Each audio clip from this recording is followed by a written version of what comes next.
नमस्कार मित्रांनो, कोण होतीस तू काय झालीस तू या मालिकेच्या आजच्या भागात आपण बघूया. माधवी मला म्हणत असते की माझ्या पायावर नाक घासून माफी माग. माधवीच पडलेली असते तोंडावर अगदी माझ्या पायाजवळ. आता हे सगळं बघून कावेरीला हसायला येत असतं.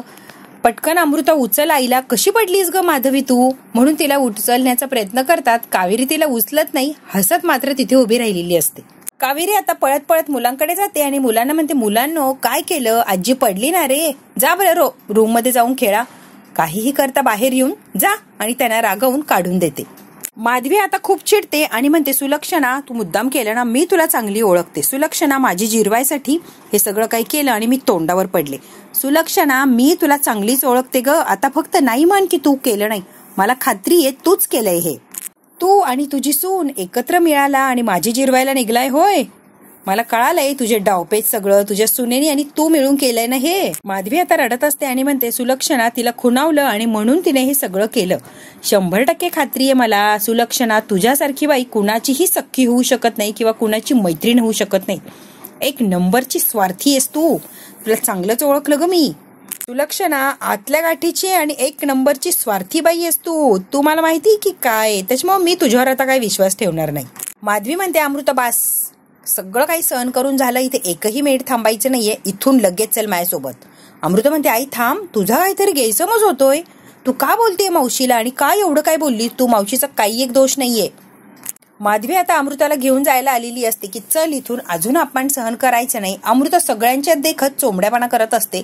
मावशीला एकटे सोडून मी कुठेही येणार नाही, मावशीला मी अजिबातच सोडणार नाहीये. माधवी खूप प्रयत्न करत असते पण अमृता काही तिला सोडून जायला तयारच नसते, कारण ती इकडून गेली तर तिला यशही मिळणार नाही आणि मावशीची जी खुन्नस करायला आलीये ती खुन्नस सुद्धा होणार नाही, म्हणून अमृता ते घर सोडायला अजिबात तयारच नसते.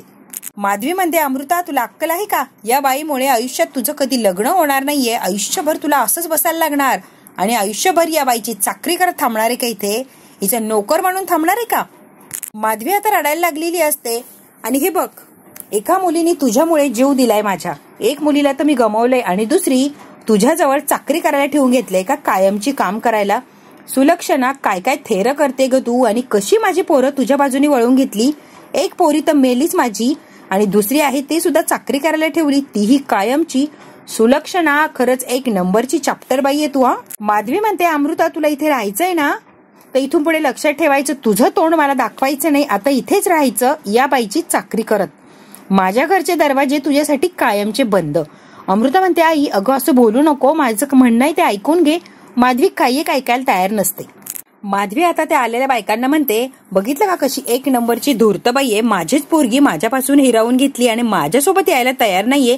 आणि हो तुम्हालाही सांगते, जरा जरी लाज तुमच्यामध्ये बाकी असेल ना तर या बाईचं तोंडही बघू नका, लगेच निघून जा.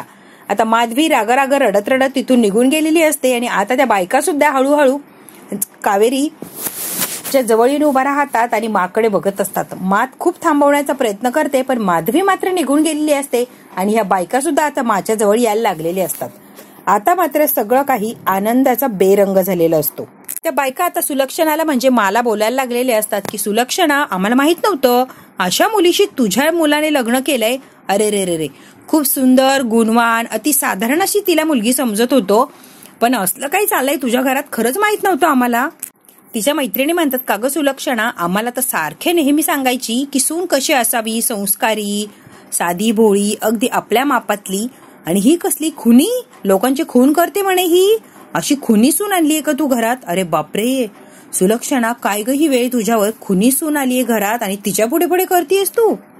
तुझ्या नवऱ्यावर जीव घेणं हल्ला केला येणे असं म्हणतात सगळे, आम्हाला काय माहित नाही बा. त्या म्हणतात, काय ग मागच्या वेळेला माझ्या सुनेचे संस्कार काढले, आम्हाला अक्कल दिली, आम्हाला तत्वज्ञान दिलं, आणि या वेळेला काय लायकीची सून करून आणलीये ग तुझ्या मुलाने, तेव्हा तुझ्या मुलाचे किंवा सुनाची लायकी किंवा तिचे संस्कार काढण्याची इच्छा झाली नाही का. आम्हाला तत्वज्ञान पाजत फिरत असते आणि स्वतः मात्र कोरडे पाषाण. सुलक्षणा थोबाड शिवलं का, एकही शब्द बोलत नाहीयेस तू. अगं सुलक्षणा तुझ्याशी बोलतोय, कुठंही संस्कार कुठंही घराणं. दुसरी लगेच म्हणते, अगं हिच्यासारख्या दुटप्पी बाई सोबत काही संबंध ठेवायचे नाही, मैत्री म्हणायची सुद्धा लायकी नाही यायची, मैत्री वगैरे काही करायची नाही, चला आजपासून सगळे काही संबंध संपवून टाकायचे. बायका खूप साऱ्या तिला काही काही बोललेल्या असतात. आता बस की खुनी सुने तुझी, तिला मांडीवर घेऊन बस, नवऱ्याला मारलाय ना तुझ्या, मग तिचं कर की, कोड कौतुक कर. आजपासून आपला संबंध संपला. तू आमच्या इथे यायचं नाही, आम्ही तुझ्या इथे येणार नाही. उगाच आमच्या सुनांवर हिची काळी छाया पडायला नको, नाही तर आमच्या सुनाही अशाच खून करतील हिच्यासारखा. त्या बायका म्हणतात, काय गे, असे संस्कार दिले का तुझ्या आई वडिलांनी तुला? सगळं काही गप्प इतक्या वेळ ऐकून घेतलेलं असतं माने, आणि समोरून जेव्हा यश यायला लागतो तेव्हा मा मात्र बोलायला लागते.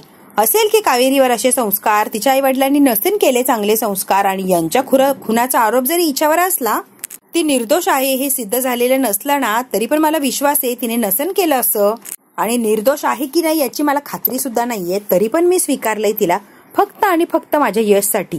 सगळं काही सहन करतीये ना माझ्या यशच्या सुखासाठी. त्याला ती आवडते म्हणून मला ती आवडून घ्यायला लागती, आणि तिला मी स्वीकारलंय. कळतंय का? मा म्हणते माझ्या यशने 100 गुन्हेगारांना जरी माफ करायला लावलं ना, तरी पण मी त्या सगळ्यांना माफ करून टाकेन, कारण माझ्या यशचा त्या लोकांवर विश्वास आहे, मला माझ्या यशवर विश्वास आहे. त्यामुळे काही प्रश्नच उरत नाही. आणि कसं आहे ना, कावेरी माझ्या यशला आवडते, तिचं त्याच्यावर प्रेम आहे, त्याचंही तिच्यावर प्रेम आहे, आणि त्याने सांगितलं की हिला माफ कर, तर मी हिला माफ करून टाकणार. तो जे म्हणेल ते करायला मी तयार असणार. इतका विश्वास माझ्या मुलावर आहे, आणि सगळं काही करतेय फक्त माझ्या मुलासाठी. कळलं का तुम्हाला? सुलक्षणा त्या मैत्रिणींना मुद्दाम ऐकवून दाखवत असते यशच्या समोर. उद्या जर सिद्ध झालं की यांच्यावर हमला कावेरीनेच केला होता, तरीही मी कावेरीच्या बाबतीत जो निर्णय घेतलाय तो माघारी घेणार नाही, आणि हिला काही एक शिक्षा देणार नाही, किंवा घरातून सुद्धा तिला हकलवून देणार नाही. कारण माझ्या यशसाठी मी कावेरीचा स्वीकार केलाय ना, मग ती गुन्हेगार हे कळालं तरी पण माझा निर्णय बदलणार नाही. ती माझी सूनच राहणार, फक्त माझ्या यशच्या सुखासाठी. कावेरीवर काही एक परिणाम होत नाही, कारण कावेरीला माहितीये सगळं काही माझे करतीये ते दुटप्पी वागणं आहे तिचं. कावेरी सोबत वेगळं वागत असते आणि सगळ्यांच्या समोर काहीतरी वेगळं वागत असते. कावेरी म्हणते, तुम्हाला सांगू का, माझ्या यशच्या सुखापुढे काहीही महत्वाचं नाही, किंवा कशाला मी महत्व देत सुद्धा नाही. माझं यश ज्या गोष्टीमध्ये सुखी आनंदी, त्या गोष्टीत मी आनंदी. यश म्हणतो, नाही मा, यांच्या पुढे माफी वगैरे मागू नको, आणि सॉरी तर अजिबात म्हणू नको. हे बघ, आतापर्यंत कावेरी बायको आहे हे तुला माहिती होतं, मला माहिती होतं, सगळ्यांना माहिती होतं, पण आम्ही संसाराला काही सुरुवात केली नव्हती. जोपर्यंत कावेरी निर्दोष आहे, तिने बाबांना काही केलं नाही, बाबांना मारण्यात तिचा हात नाही हे मला कळत नाही, तोपर्यंत कावेरीचा मी स्वीकार करणार नाही. आम्ही नवरा बायको सारखे वागणार नाही आहोत. कळतंय का? एकाच घरात राहून अनोळखी व्यक्तीसारखे राहणार. त्यामुळे ज्या दिवशी कळेल की कावेरी निर्दोष आहे, त्या दिवशी मी कावेरीचा बायको म्हणून स्वीकार करेल, आणि हे सगळ्यांच्या समोर जाहीरपणे मी सांगतोय. आता लगेच मा म्हणते, यश हे काय बोलून बसला? अरे तुझा सुखी संसार मला बघायचा आहे. नाही मा, शब्द दिलाय तो दिलाय. आता लगेच यशच्या गळ्यामध्ये पडलेली असते मा, आणि कावेरीकडे बघून खुनशीने हसत असते की मलाही हेच हवं असतं, कावेरीला आणि यशला वेगवेगळं ठेवायचं. आणि माने बरोबर डाव साधलेला असतो, आणि सगळ्यांच्या समोर कबूल करून घेतलेलं असतं यशकडून. सगळं काही झाल्यावर यशने त्याचा बिछाना बाहेर आणलेला असतो, आणि मा देवाला हात जोडून माही झोपायला चाललेली असते. यश आता बाहेर बिछाना घालून झोपतोय हे बघत असते मा. आता यश बिछाना करत असतो हे बघते, आणि मनातल्या मनात म्हणते, कावेरी तुला आता कळेल, माझ्या मुलाला माझ्यापासून दूर केलेस ना तू, याची किती मोठी शिक्षा भोगायला लागतीये तुला. आता नक्कीच कळेल. अशी काय तुझी हालत होणार आहे ना, तू आता नको नको म्हटली तरी तुझी आम्ही काय सुटका करणार नाही या सगळ्या गोष्टीतून. माझ्या मुलाला हिसकावायला निघाली होती ना, आता बघ कशी तुला रडायला लावते मी. मला खूप आनंद होत असतो की यश आता बाहेर झोपायला आलाय, आणि कावेरी एकटीच इथे तळमळत थांबलीये. या सगळ्यामध्ये मला फक्त कावेरीची जिरवायची असते, त्यासाठी मा सगळं काही करत असते. मा आता हे मनातल्या मनात बोलते, आणि चोंबड्यापणा करायला यशच्या जवळ आलेली असते की तुझे आभार कसे मानू, तुझ्या आईची मान आज खाली जाणार होती शर्मेने, तू आला आणि सगळं काही सावरून घेतलं. खरंच खरंच छान वाटलं रे यश. मा त्यात काय एवढं आभार वगैरे मानायचं. मा आता यशच्या समोर रडायचं नाटक करत असते. यश, तुझ्या आज लग्नाची पहिली रात्र, आणि केवळ माझ्यामुळे तुझ्या बायकोपासून तुला असं वेगळं राहायला लागते, आणि ती बिचारी सुद्धा आतमध्ये एकटीच राहतीये रे. खूप वाईट घटना घडलीये बाबा. यश म्हणतो, मा प्लीज तू माफी मागू नको, तू माझं सर्वस्व आहे. तुझा अपमान मी कसा सहन करेल? मला तुझा अपमान झालेला अजिबात सहन होणार नाहीये, त्यामुळे सगळं काही केलंय मी जी किंमत मोजली आहे ना, ती तुझ्या सन्मानापेक्षा मोठी नाहीये. कळतंय का? तुझा सन्मान सगळ्यात महत्वाचा. इकडे आता खूप छान अशी कावेरीची रूम सजवलेली असते विद्याने. कावेरी त्या रूम मध्ये एकटीच असते आणि अजूनही विचार करत असते.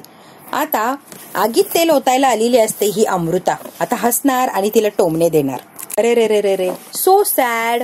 किती वाईट अवस्था आहे ग कावेरी. सजलेल्या रूम मध्ये एकटीच तू, नवरा नाही तुझ्या बरोबर. एखाद्या मुलीची किती किती वेगवेगळी आणि छान छान अशी स्वप्न असतात. तुझे स्वप्न मात्र सगळे धुळीस मिळाले ग कावेरी. तुझा नवराच नाहीये तुझ्याजवळ. काय झालं ग कावेरी, यशने साथ नाही दिली का तुझी? अरे रे रे रे रे, थांब, या सजावटीचा उपयोग तरी काय, मी तुझी मदत करते. आणि सगळी सजावट काढायला लागलेली असते अमृताने बेड सजवलेला असतो, सगळं काही त्याचं बाहेर काढून देते, फुलं वगैरे माळा सगळ्या काढून टाकते आणि पटकन जाऊन त्या बेडवर मांडी घालून बसते. आता कसं सगळं मोकळं मोकळं वाटतंय, छान वाटतंय, हो ना ग कावेरी? कसं आहे ना कावेरी, तुला घराबाहेर काढायला वेगळे प्रयत्न करायला लागणार नाहीये. लग्न झालंय तर यश आणि तू एकत्र नाहीये ही खरंच आनंदाची गोष्ट आहे. आणि लग्न झालं तर यश बाहेर सोफ्यावर झोपतो, हे किती काळ आणि किती दिवस चालणार आहे? काहीतरी पर्याय तो शोधायला लागणारच ना. या लग्न करूनही काही उपयोग नाहीये, कधीतरी त्याला वाटणारच ना. मग दुःख, त्याचा सगळा रागराग सहन करण्यासाठी कुणीतरी जवळची व्यक्ती हवी आणि ती जवळची व्यक्ती मी असणारे अमृता. कळालं का तुला कावेरी? डोंट वरी कावेरी, मी आहे ना, मी देईल त्याला आधार, सावरून घेईन माझ्या यशला. आणि मलाही तेच हवंय, यशला मी सावरलं पाहिजे आणि कायम माझ्या जवळ असला पाहिजे. यशची सगळी काही काळजी घेईल, तू अजिबात टेन्शन घेऊ नका कावेरी. कावेरी म्हणते अमृता, कसं आहे ना, ज्याची बायको खमकी असती ना त्याला बाहेर आधार शोधावा लागतच नाही. त्याची बायको भक्कम असते सगळं काही ऍडजस्ट करायला. कुठलाही दिवस असू दे, कितीही वादळ वारा असू दे, ती खंबीरपणे उभं राहणारच आणि नवऱ्याला साथ ती देणारच. तू काळजी करू नको ग अमृता, उगाच, मी आहे की माझ्या नवऱ्याला सावरायला. तू फक्त स्वप्न बघ, कधीही न पूर्ण होणारे. कळालं का अमृता? कावेरी आता अमृताचा असा काय घट्ट हात पकडून ठेवलेला असतो, तिला फुलं द्यायला लागलेली असते. कावेरी फुलं घेत नाही, पण हात मात्र घट्ट असा दाबून ठेवते. अगं, असा नवरा मिळायला किंवा असा जीवनसाथी मिळायला नशीब लागतं. आमच्या दोघांचं एकमेकांवर इतकं प्रेम आहे की आम्ही शरीराने जरी जवळ नसलो तरी एकमेकांच्या मनात राहतो. त्यामुळे शरीराने जवळ यायची गरजच नाहीये. कळलं का? खूप प्रेम आहे आणि कुणीही आलं तरी ते प्रेम काही कमी होणार नाही आणि वाटल्याही जाणार नाही. खरी प्रेमाची गरज तुला आहे. तुझ्या नशिबात प्रेम वगैरे काहीच नाही, फक्त लोकांसाठी खुन्नस करायची एवढं काय तुला येतं. जरा कुणावर प्रेम करायला शिक, सगळं काही आपोआप तुला मिळेल. माझा हात सोड कावेरी, मला त्रास होतोय. तरीही कावेरी तिचा हात सोडायला काय तयार नसते, कारण कावेरीलाही तिची पूर्ती जिरवायची असते. अमृता आता कसे हात सोडवते आणि चिडलेली असते. 2 दिवसात उघडं पाडीला तुमचं खरं प्रेम, हे नाटकं करताय ना, सगळ्यांच्या समोर आणते की नाही बघ. तुलाही कळेल अमृता, माझ्यामध्ये आणि यशमध्ये नेमकी कसं बॉन्डिंग आणि कसं काय. आमचं प्रेम इतकं घट्ट आहे, कुणी काहीही करा ते काय वेगळं होणार नाही माझ्यापासून. कळतंय का तुला? आणि हो, यशने जो निर्णय घेतलाय तो फक्त मासाठी, मला कमीपणा येऊ नये किंवा मला कुठल्या प्रकारचा त्रास होऊ नये यासाठी. आणि हो, या त्यांच्या निर्णयामध्ये मी सहभागी आहे, अगदी आनंदी मनाने. मला काही एक वाटत नाहीये, माझा नवरा जर खुश असेल तर मी खुश असणार. त्यामुळे तू कितीही काही प्रयत्न कर, मी चिडणार नाही किंवा रागवणार सुद्धा नाही. आणि हो, यशकडे भांडायला तर अजिबात जाणार नाही, कारण आमचं अंडरस्टँडिंग तेवढे ना ग. एकमेकांवर प्रेम असलं की अंडरस्टँडिंग सुद्धा असते. तुझं तसं नाहीये ना ग, तुला प्रेम हा प्रकारच करता येत नाही. तू फक्त खुन्नस आणि कपटीपणा करू शकते, हो ना ग अमृता? आम्ही जे वागतोय ना त्याला म्हणतात बायकोवरचा विश्वास. आणि हो, अजून एक सांगते, माने आमचं नातं मान्य केलं ना त्याला म्हणतात मुलावरचा विश्वास. अजून काय काय दाखवू तुला अमृता? काही बघायचंय का? झाली का तुझी हौस? अमृता ही सगळी जवळची नाती आहे, खूप जवळची, आणि आम्ही सगळे एक आहोत याचं हे प्रतीक आहे. कळतंय का तुला? पण तुझ्या लक्षात आलं का, तू या आमच्या नात्यात, आमच्या संबंधात, आमच्या सगळ्या माणसांमध्ये तू कुठंच नाहीये. शेवटी तू परकीच. दुसऱ्याच्या घरातून आली आहे ना, इथे आपलं घर करायला बघतीये, हे शक्यच नाही. तू परकी आहेस, होती आणि कायम राहणार.